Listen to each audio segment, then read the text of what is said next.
General Assembly meeting. Paano bumoto?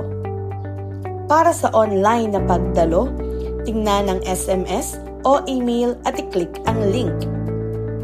Para sa face-to-face na pagdalo, pumunta sa voting booth upang makaboto. Makikita ang e-vote code sa resibong iyong natanggap. Narito ang iba pang paraan ng pagboto para sa mga dumadalo ng face-to-face. Kailangan lamang ng data o internet sa cellphone. Una, i-click ang link sa text message na natanggap pagkatapos mag-register. Pangalawa, i-scan ang QR code ng e-vote link na makikita malapit sa registration booths. Para sa parehong online at face-to-face na dumadalo, maaari ring gamitin ang mga paraang ito. Pumunta sa e-membership.sidsi.coop. Kung hindi pa activated ang account, i-activate muna ito. Kapag activated na, mag-login upang ma-access ang account. Kapag naka-login na, i-click ang Vote Now upang makaboto. Maaari ring gamitin ang unang mensahe sa SMS o email na ipinadala para sa paunang pagpaparehistro at i-click ang link. Para makaboto, ilagay ang e-vote code at pindutin ang Proceed. Siguraduhin tama ang pangalan at code number, pagkatapos ay pindutin ang Yes. Maaari nang bumoto. Mga paalala sa pagboto. Maximum of 5 for Board of Directors.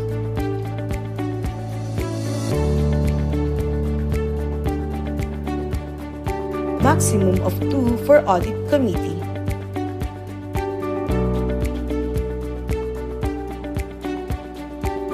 Maximum of 2 for Election Committee.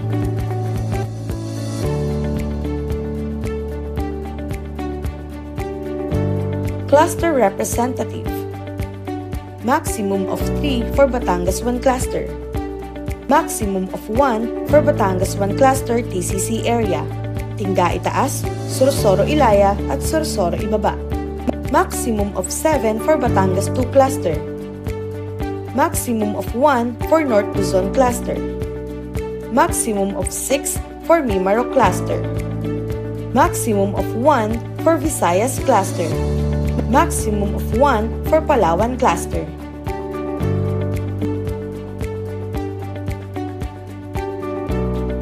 Para sa amyenda, i-click ang Oo kung sumasang-ayon at Hindi kung hindi sumasang-ayon. Artikulo ng Kooperasyon. Grupo ng amyenda sa Saligang Batas. Pagkatapos, pindutin ang Vote. I-verify ang boto at i-click ang Proceed.